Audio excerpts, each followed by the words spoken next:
dá uma olhadinha nessas fotos. A gente vai falar, além de todo o conteúdo que as meninas trouxeram para vocês, a gente vai entrar um pouquinho, colocar um pouquinho desse conteúdo na realidade de cada um. Só para minha curiosidade aqui, quem é que tem cachorro?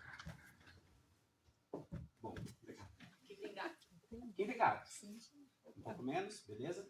Quem aqui já teve problemas com a relação com o cachorro? Tentou corrigir, achou que, meu Deus do céu, por funciona.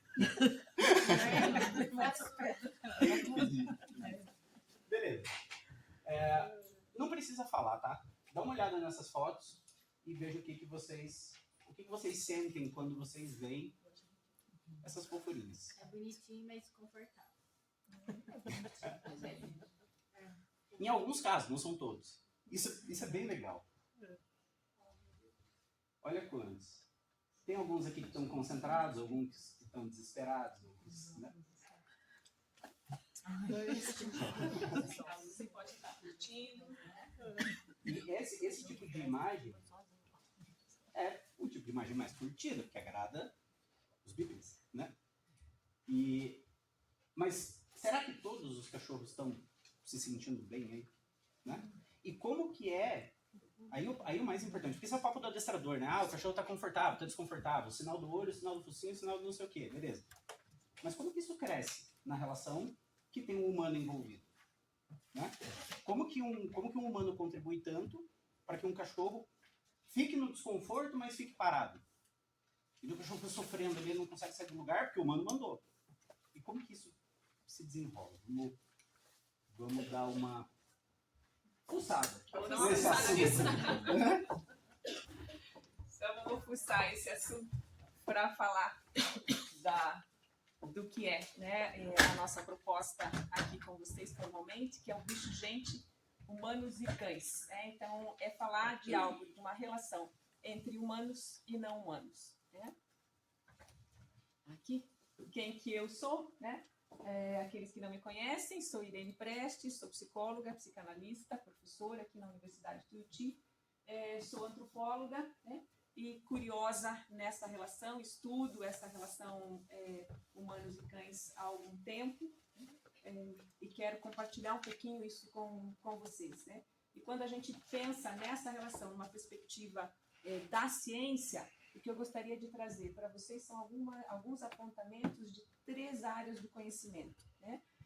A psicologia, a psicanálise, a sociologia, especificamente dentro da sociologia das famílias, e a antropologia. Tá?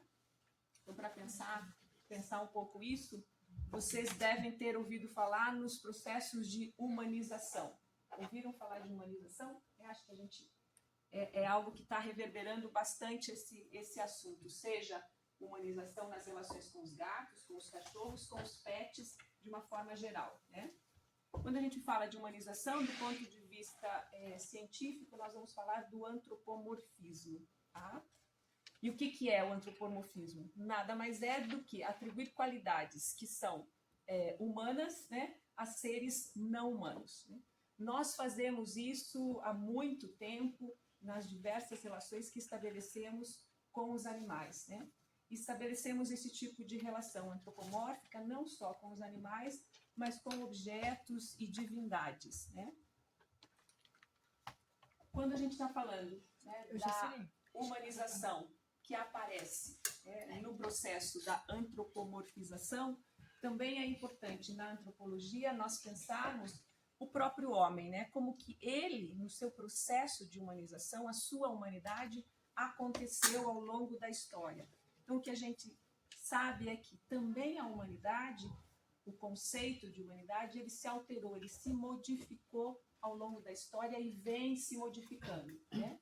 Então, é importante a gente destacar essa questão, né? Como é a humanidade do homem, a sua compreensão de humanidade ao longo desse processo. Então, trabalhando com essas relações, né, do processo de humanização, seja para não humanos, seja para humanos. Quando nós pensamos a humanidade, né, e como esse processo aconteceu, historicamente nós vamos identificar que humanos e não humanos conviviam de uma forma bastante igual, eram coiguais, eram parceiros num determinado período da existência, né, da humanidade. Entre, seja bem-vinda. Tudo bem? E nós vamos verificar que ao longo de um tempo, principalmente quando surgem, né, as organizações, as primeiras organizações sociais humanas, os trabalhos relativos à agricultura, essa relação humanos e não humanos se modifica, né? E se modifica em que sentido? O humano passa a ser a espécie mais especializada, ela passa a ser a espécie superior, e aquele que não é humano é a espécie inferior, né? Então, se passa, olá, pois não, se passa a tratar, né, aqueles que não são humanos como alguém que fica fora da relação entre humanos e não pertence ao animal humano, né, como se o humano perdesse a sua condição de animal, ele esquece, né, que ele também é um animal, tá? E é isso que hoje a gente está... Olá, boa tarde, seja bem-vindo, obrigada pela presença, aguardávamos a sua presença. Então, nessa perspectiva, né, antropológica, né, a humanidade ela também vai contribuir para essa relação que nós estabelecemos com os animais, de que forma que nós humanos concebemos a nossa humanidade, tá? E ainda estamos nesse processo de humanização da humanidade, né, de trabalharmos na compreensão do que é, né, esse homem humano, tá? O que a gente vai destacar então do ponto de vista antropológico, conforme a humanidade vai reconstruindo a sua compreensão de humanidade, ela vai colocando, né, a relação animal como sendo algo demérito, algo discriminatório, algo inferior, né? E ela se relaciona com os não humanos, sobrecarregando, né, ou dando prioridade às características que são essenciais do humano. Características como a linguagem, né, a razão, o intelecto, né, e a consciência moral. Tá? Então, tendo essa visão, a gente vai pensar que a humanidade em si, o conceito, né, de humanidade, num determinado período, nós entendíamos que a humanidade significa o somatório, podem entrar, é aqui mesmo, isso.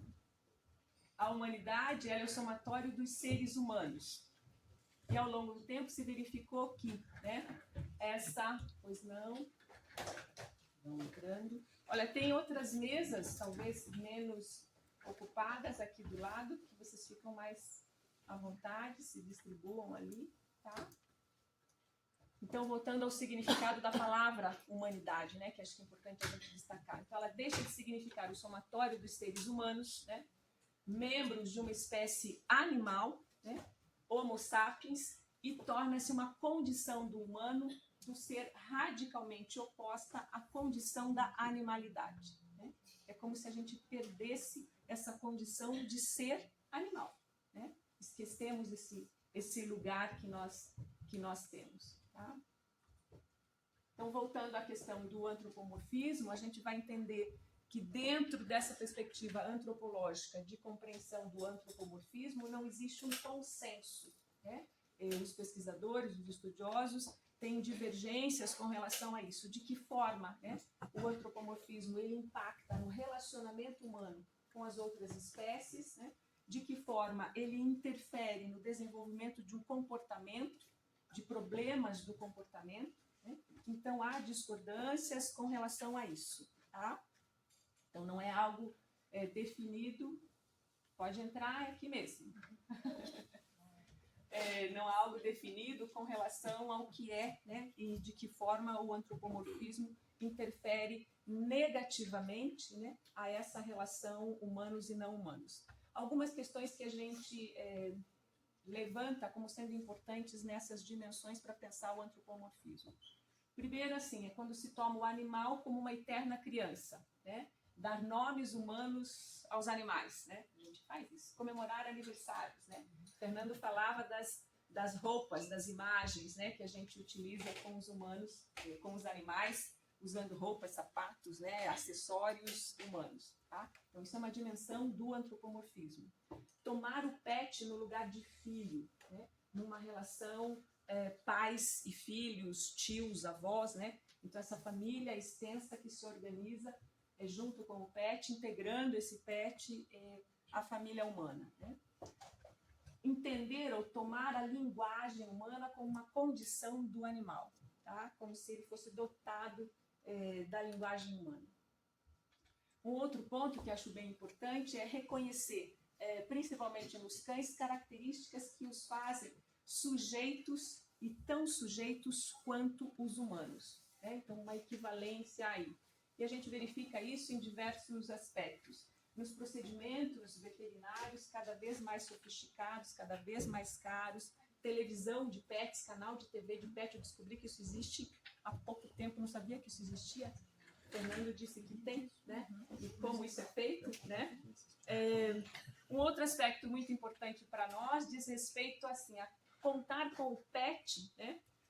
Numa relação afetiva, né? Ter uma afeição por eles maior do que com outros humanos, né? Então, considerar o pet como sendo uma relação muito mais segura, muito mais confiável, de amor incondicional, diferente, né? Ou impossível que na relação humana.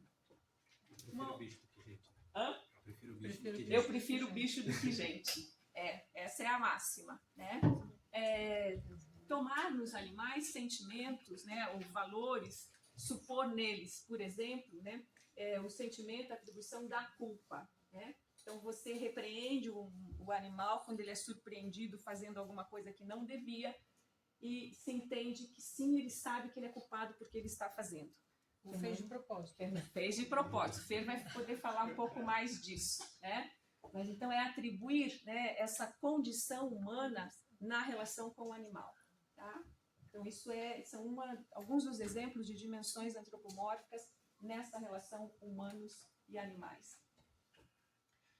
Ainda dentro dessa compreensão do antropomorfismo, mas já buscando abrir espaço para outras áreas do conhecimento, a gente vai ter uma contribuição bastante importante, histórica, que são os estudos de Charles Darwin. Com certeza vocês já ouviram falar, né, desse pesquisador, desse estudioso das relações humanas. Há bastante tempo, 1871, Darwin vai propor um texto, né, publica um texto onde ele fala a descendência do homem e a seleção em relação ao sexo. Quando ele traz esse texto, é revolucionário, ele causa, né, na comunidade científica, porque ele vai dizer que, né, humanos e não humanos compartilham emoções, intuições e instintos, e que a diferença entre eles é apenas uma diferença de grau e não de tipo de habilidade, tá? Então, isso revolucionou, mas ao mesmo tempo, para nós, né, trouxe uma porta, abriu-se uma porta aí importante, né? O estudo do comportamento animal. Então, é a partir, né, das proposições de Darwin que se começa a olhar para o animal de uma forma científica e se vai buscar estudá-lo a partir dele mesmo, tá? Por que os estudos de Darwin são importantes? Porque ele faz um marco da forma como até então nós pensávamos os animais e as relações que estabelecíamos com eles, né? Lembra que eu falei que historicamente, lá muito atrás, eles eram coiguais, né? Depois eles passam a ter uma visão hierárquica, né? O animal é inferior. E qual é a compreensão que nós temos? Nós temos uma compreensão a partir de Descartes, né?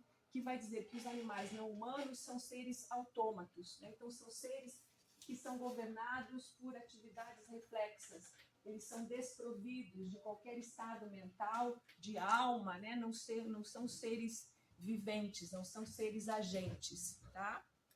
Então por isso Darwin é muito importante, porque vai abrir um outro olhar para se pensar o animal. Um discípulo de Darwin, George Romanes, também vai ser importante para a psicologia, porque ele vai publicar em 1883 um estudo relativo à inteligência do animal. E aí ele abre campo para a psicologia, para que a psicologia possa pensar o animal, tá? Estamos falando de antropomorfismo e naquilo que são os benefícios, os malefícios do antropomorfismo, e se há ou não há um consenso com relação a isso. Então tem um autor contemporâneo, né, que vai discutir que lugar que o antropomorfismo tem. O antropomorfismo crítico, tá? Que é aquela boa medida, né, um bom senso para pensar essa relação humanos e não humanos, né? Porque vai dizer Buchgar que nós não temos como não antropomorfizar as relações que estabelecemos com os não humanos, tá? Mas de que forma nós vamos fazer isso? Ele vai dizer que, né, para a ciência é importante que a gente traga esse ingrediente do antropomorfismo, mas de que forma? De uma forma bastante cuidadosa, cautelosa, meticulosa, tá? Para que a gente possa ter resultados que sejam fidedignos para se entender comportamento, para se entender a psicologia animal, tá? E aí ele vai dar um exemplo nessa relação humana que nós fazemos, né, e de que forma a gente vai encontrar essa boa medida, né? Então a gente pode descrever que um animal ele está feliz, né, ou ele está triste. E isso já é antropomorfismo, já é a linguagem antropomórfica que nós estamos utilizando. No entanto, isso não garante, né, que o que o animal está sentindo seja tristeza ou seja felicidade, da mesma forma com que nós sentimos tristeza e felicidade, né? Tá? Então esse é o alerta, né? Esse é o adendo que ele vai fazer. De que forma, então, que nós vamos considerar, vai dizer Buchgar, né, no antropomorfismo crítico? Nós consideramos que são todos organismos vivos, né? São organismos agentes, sejam eles humanos ou não humanos, tá? Aí, né, eu falava em 3 contribuições de áreas de conhecimento, né? A psicologia, a psicanálise, né, a sociologia e a antropologia. O que a sociologia tem a nos dizer que é importante para pensarmos essa relação hoje, nessa relação contemporânea? É pensar o conceito de família, né? Essa nova configuração social, essa nova organização social de família. E aqui para nós, especificamente, a família multiespécie, né? Tá? Dentro da sociologia, nós vamos dizer que essa é uma área da sociologia da família, tá? E essa organização, essa configuração de família, ela não diz respeito só à configuração de família multiespécie, diz respeito aos vários arranjos familiares que se reorganizaram a partir da família tradicional, hoje, né, na atualidade, na contemporaneidade. Nós temos vários arranjos familiares, né? Nós estabelecemos um critério que é a família deixa de ser balizada por um eixo institucional e ela vai ser balizada por um eixo do companheirismo, tá? Então, o que organiza, né, o que arranja uma família é o companheirismo. E o que está posto nesse companheirismo é alguma coisa bastante específica, que a gente recorta aqui, dentro dessa organização familiar, que é o bem-estar afetivo, né? Tem algo de uma ordem de um afeto que organiza e sustenta uma família contemporânea, diferente da organização e da sustentação das famílias anteriormente organizadas, tá? Esse aspecto para nós é bastante importante, porque é esse vínculo afetivo que nós estabelecemos na família multiespécie. E isso pode ser bom e isso pode ser ruim, né? Para nós e para os não humanos, né? Assim, nessa nova organização contemporânea de família, na família multiespécie, também vai estar presente esse afeto, como sendo o quê? Se a gente nomina esse afeto, o amor, né? Então, ele vai ser a mola propulsora da ação que vai organizar todo esse arranjo familiar, tá? E isso tanto pode ser algo que vai trazer, né, benefícios, como vai trazer malefícios para essa organização, né? Mas entendendo que esse amor, que esse afeto, ele tem um poder suficiente para sustentar essa família, para criar as relações que se estabelecem aí, tá? E uma das coisas importantes, né? Para criar vínculos de parentesco. Por isso a gente é mãe, pai, tio, né? Filho de pet, né? Porque nós temos, de alguma forma, um vínculo afim, né? Então a gente diz que o grau de parentesco é na ordem da afinidade. Essa afinidade é uma afinidade afetiva. Tá? É importante destacar aqui que multiespécie, família multiespécie, é um conceito bastante novo para nós, né? No Brasil, a gente tem marcado que é a partir do ano de 2008 que nós temos a inscrição desse termo família multiespécie. Isso foi marcado por uma psicóloga veterinária, a Ceres Faraco, tá?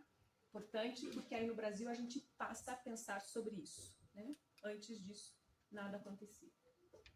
Dentro da família multiespécie, então, uma questão importante que nós levantamos, tá? Então, nós podemos pensar, né, até que ponto as fronteiras entre humano e animal de estimação, né, essa ordem de animal de estimação, foram superadas, né, foram ultrapassadas, mas não superadas, tá? Então, essa é a nossa interrogação, é o nosso questionamento, é essa pergunta que nós buscamos compreender e responder da melhor forma possível, né? Considerando alguns aspectos aqui que eu trouxe para vocês, né? Então, primeiro a gente tem que pensar numa alteração de sensibilidade, né, e de inserção dos animais de estimação no convívio familiar, né?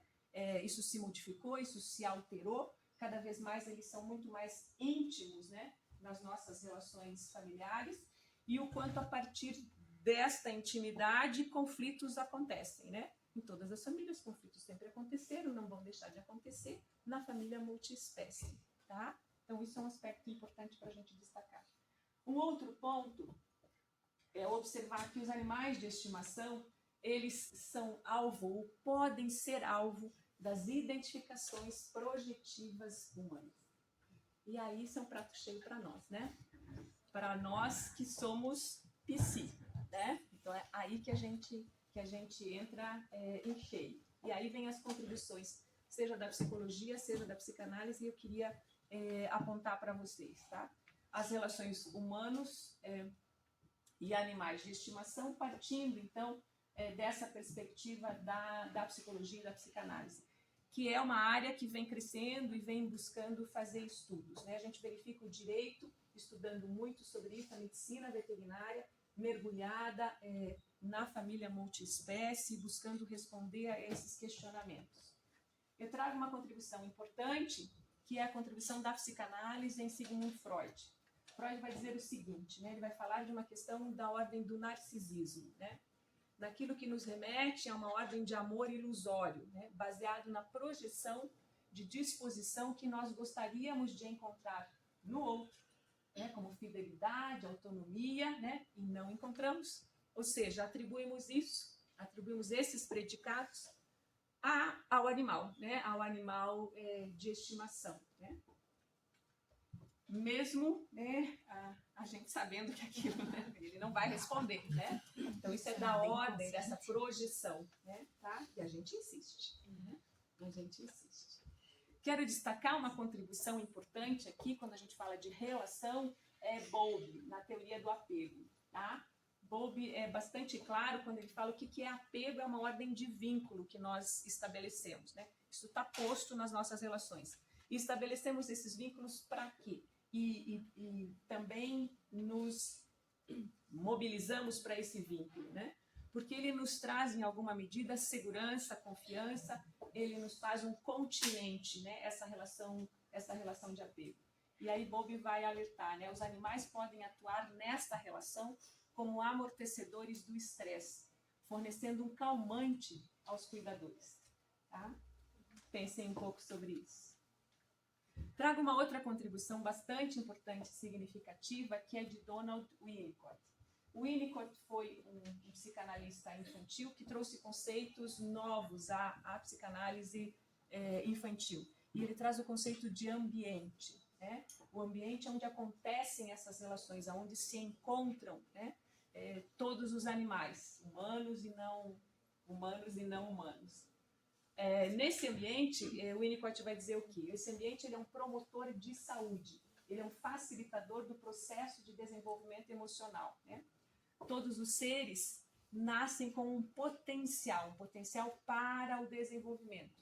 Mas para que isso ocorra, esse ambiente tem que ser um ambiente favorável, né? Ele tem que ser um ambiente que possa fornecer bases para um bem-estar, né? Como é que nós fazemos isso na família multiespécie? Para nem entrar na família humana, né? Nos próprios humanos, tá? Uma outra contribuição importante é a contribuição de Levi Vygotsky. ele é um psicólogo sócio-interacionista e vai destacar que a interação ela é fundamental para o desenvolvimento, né? E essa interação ela acontece desses sujeitos num espaço, num meio, num ambiente. E é nessa interação que nós adquirimos conhecimento, né? Essa interação, vai dizer Vygotsky, ela é pautada num sistema de trocas. Então, esses sujeitos, eles interagem, um interfere no outro, né? Essas trocas entre esses sujeitos dão significado ao ambiente que os cerca e, ao longo do tempo, eles promovem um significado nesse ambiente. Então, eles podem alterar esse ambiente, tá? E é isso aí, no fôlego. Quem é você na fila do cão? Senhorita Bárbara. Eu falar depois da Irene da tão Tem água, tem água. Vamos lá, né? Como a gente já falou na apresentação, né? Eu sou formada em marketing desde 2011, graduanda no curso de psicologia aqui na Tuiuti, cachorreira desde criança, apaixonada por relações, sou tutora do Thor, que é esse daqui, e o Heine Kaiser, que teve o nome por causa de uma aposta do meu marido que bebeu demais. Então, assim, não faço isso. Foi. Pegou uma aposta e colocou o nome do cachorro. E eu não consegui, por questões técnicas, subir a foto, não porque ele é meu xodó, mas foram questões técnicas eu não consegui subir a foto, mas é um outro, né? Um ato falho, um bulldoguinho caramelo, tá? Eu vou falar, então, da família multiespécie em relação ao nosso projeto, né, como Bicho Gente Podcast. E vou falar um pouquinho agora dos pilares que sustentam o nosso projeto. Então, nós estamos pautados na ética, que abrange todas as formas de vida existentes no planeta. Humanos e cães são seres que experienciam dor e possuem interesse. Então, a gente tem falado muito e ouvido muito da palavra sencientes, né? Então, que a gente tem essa capacidade de sentir e experienciar o mundo através dos sentidos, e os cachorros, os gatos, os pets também. Diversidade e individualismo. A delimitação do espaço psicológico que só pode ser individual. Individualidade existencial de cada ser. Então, eu vou falar os outros dois pilares e já arremato tudo. A complexidade, que é tudo ao nosso redor, ele tem a habilidade de se auto-organizar por um meio de recriação e realimentação. E a sustentabilidade é um pensar e fazer vinculado ao diálogo entre saberes para fortalecer a complexa interação sociedade e natureza. Então, como que a gente vê esses pilares, né, no nosso projeto? Nós nos reunimos toda terça-feira, né, e trazemos convidados de diversas áreas. Então, nós já tivemos médico veterinário falando sobre várias óticas, né, nutricionistas de vet falando de gato, adestradores, a Carla está aqui, ela fez parte também do nosso episódio, jornalistas, advogados falando sobre direitos dos animais. Então, em cada diálogo, em cada episódio que a gente tem, promotora de justiça, bem chique, né? E falando sobre a ótica, sobre essa janela, que essa especialidade, que esse profissional vê o mundo através disso. Então, quando eu falo que o meu sofrimento emocional é um abraço, um beijo, eu preciso entender se o meu cachorro se sente amado ou suprido com um abraço, um beijo, o que é meu, o que é dele enquanto uma outra espécie. Então, a gente vê muito isso. Se vocês puderem, gente, sigam a gente lá no canal, por favor. É maravilhoso, tá rico de episódio. Então, a gente fala muito sobre essa delimitação de espaço. A gente encontra bastante esses pilares em cada episódio que tem lá. Não esquecendo que eu sou mercadóloga também, a gente adora um dado, adora o mercado.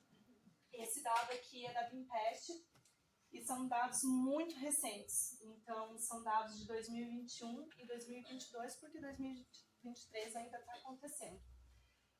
A população de animais que a gente tem no Brasil. Então, a gente vê aqui, vamos começar nos cães, que eu acho que a grande maioria tem cães.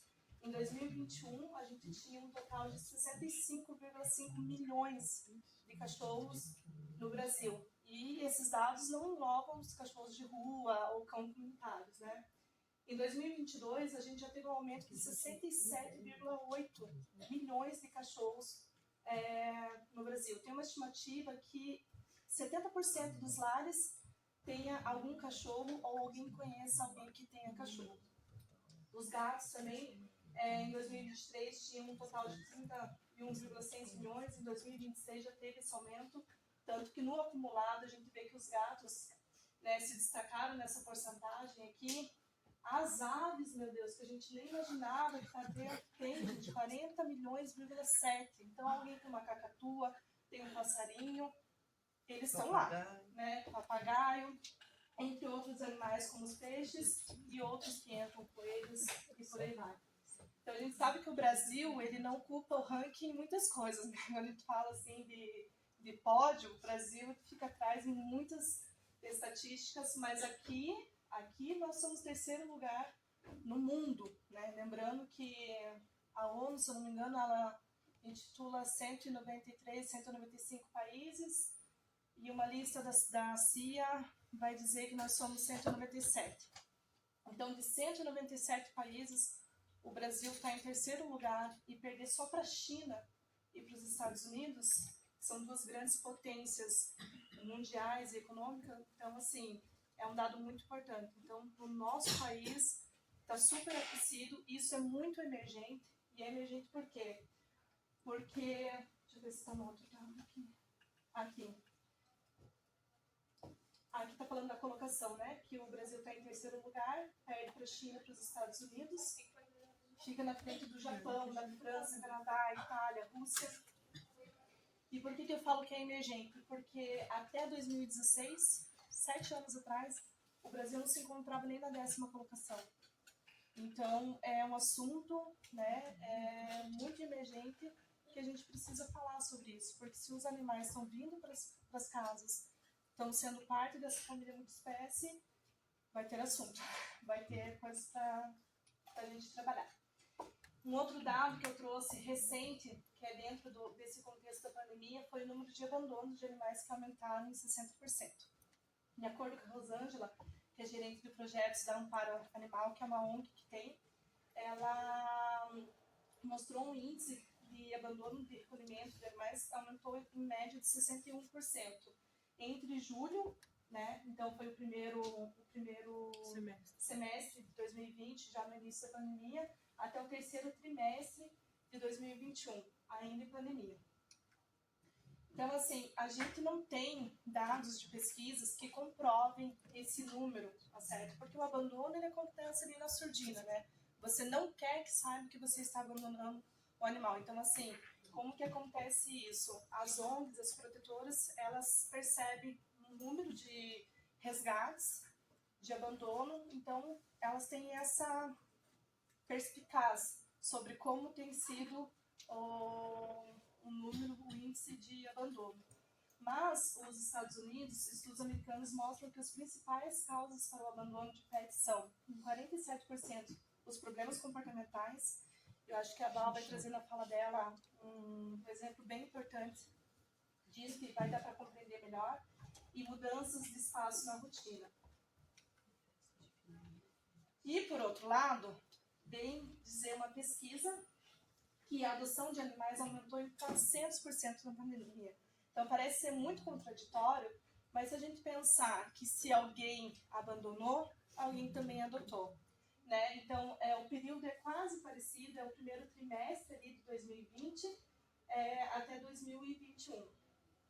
Então, aqui ele vai falar que alguns protetores, foi observado que 30% dos animais de estimação foram adotados durante esse período pandêmico, sendo que 23% foram os primeiros bichos dos seus donos. Então, eram aqueles que não tinham animais dentro de casa.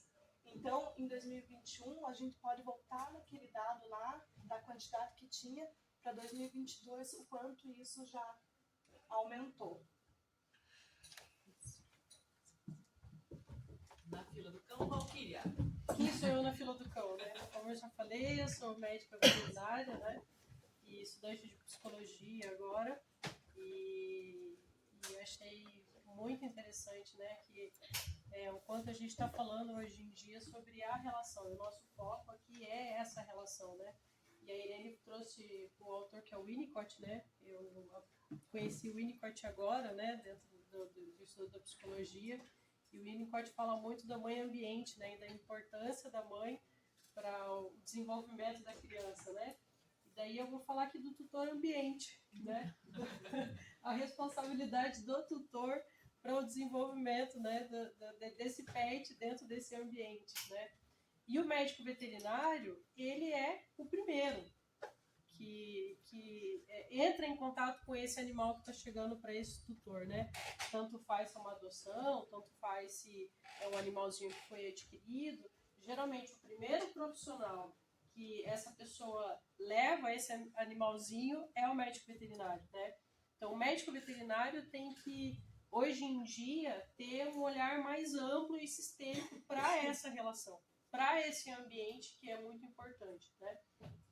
Então, ele tem que olhar, né? A gente, como veterinário, até coloquei a foto de um cachorrinho ali se coçando, porque o nosso olhar, a gente é treinado, né, nos anos de faculdade, a olhar para um animal e já ir buscando ali, mas o que está acontecendo? Ele está se coçando por quê? Alergia de pulga? Será que é uma atopia? Será que é uma alergia alimentar?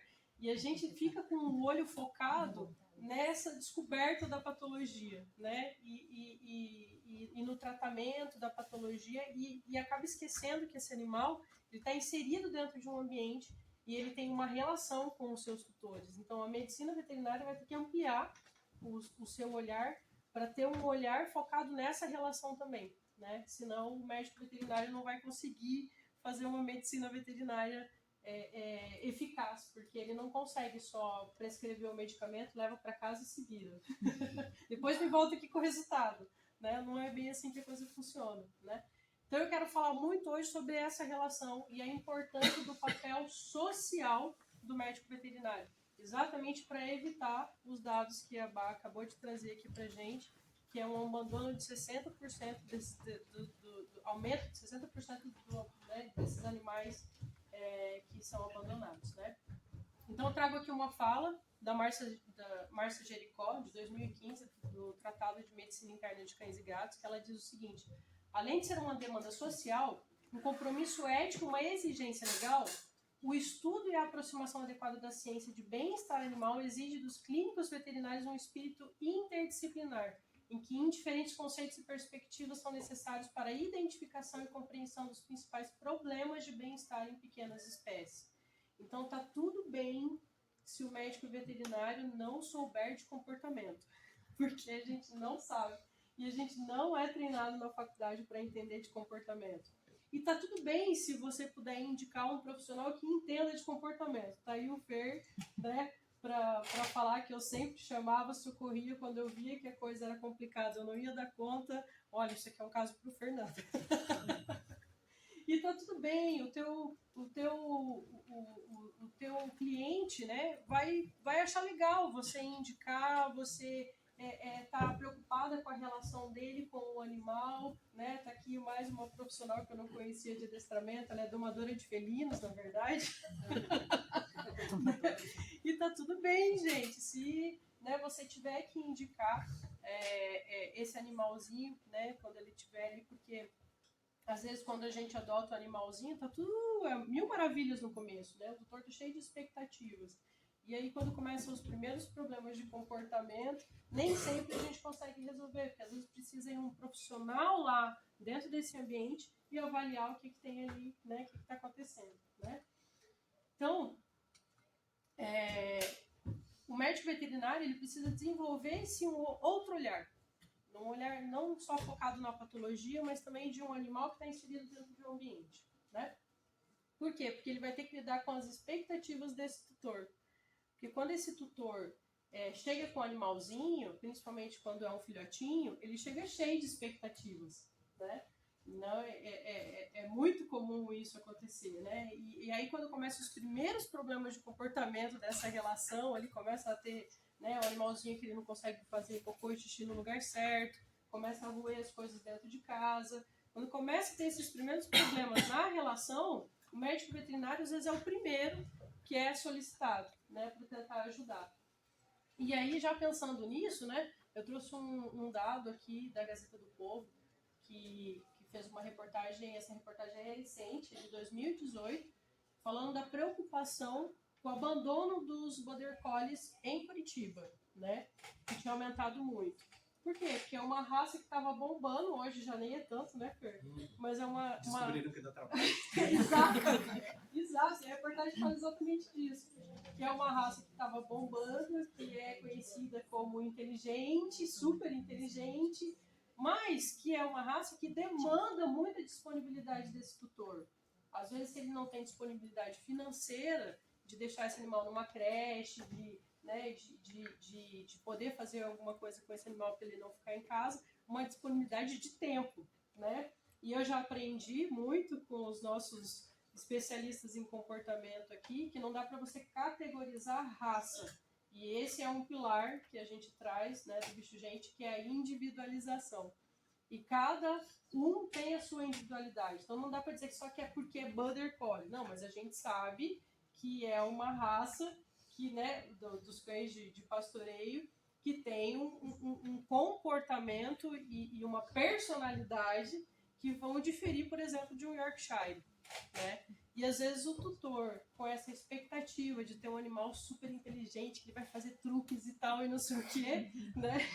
Adquire um animal desse e daí depois ele acaba abandonando porque essa relação, ela né, acabou tendo problemas ali nessa relação, problemas de comunicação, e ele acaba descartando esse animal, né? Então eu trago aqui mais uma fala da Jericó também, que ela diz: a queixa que o proprietário apresenta pode ser então o resultado da dificuldade tanto do ser humano como do animal de companhia de se ajustarem um ao outro. Isso muitas vezes está associado a problemas de comunicação e principalmente a falta de informações sobre o comportamento típico daquela espécie.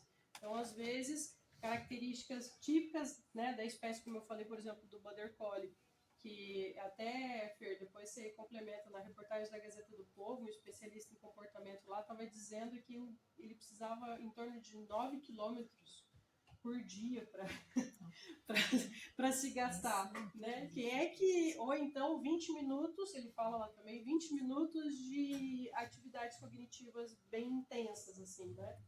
E aí, às vezes nem todo mundo tem disponibilidade para isso. E daí essa falha nessa comunicação, né? Um outro exemplo que eu trago também, que é muito comum, é às vezes os animaizinhos que eles estão muito, muito sozinhos em casa, e aí faz xixi em determinado lugar da casa, ou em determinado lugar em cima da cama, ou um travesseiro, alguma coisa que ele está querendo de alguma forma se comunicar, né? Só que aí a gente acha que ele está fazendo aquilo para provocar, está fazendo aquilo para nos atentar, e é uma forma de comunicação. Só que é uma comunicação de uma outra espécie. E aí a gente tenta interpretar isso como um olhar humano. E não vai rolar, porque são espécies diferentes. Então é isso que a Jericó traz. Que essa falta de comunicação, muitas vezes, é o grande problema da relação, né? Entender como que a outra espécie se comunica, né? O médico veterinário, ele auxilia na avaliação da qualidade de vida do animal e na prevenção do abandono. Então ele tem esse papel social de atuação para evitar que essa taxa de 60% de cães abandonados aumente cada vez mais. Então, se ele puder contribuir nessa relação e indicar um especialista em comportamento ou tentar, de alguma forma, ajudar nessa relação, talvez evite o abandono, né? E o Landsberg, que é um especialista em comportamento de cão e gato, ele fala que as principais causas de problemas, né, de causas de que os animais são abandonados nos abrigos são hiperatividade desses animais, sujeira doméstica, mordidas, mastigação, medos e latidos. Ou seja, são todos problemas de comportamento, né? E aí, para a gente concluir aqui a minha fala, a Jericó, ela traz, e eu achei muito interessante, né, que esse livro de Tratado de Medicina Interna de Cães e Gatos tem uma parte agora só sobre comportamento e um capítulo só sobre bem-estar animal. Achei sensacional, como a gente está evoluindo, né? Então ela diz assim, importante de implementar no consultório veterinário, na clínica veterinária, importância de implementar projetos de saúde integral, né? E como se interpreta a relação saudável entre a família, o animal e seu ambiente. ao trabalhar dessa maneira, abrem novos horizontes para o exercício profissional, assim como o reconhecimento do nosso papel social, comunitário e educativo de promover uma cultura da guarda responsável dos animais de estimação.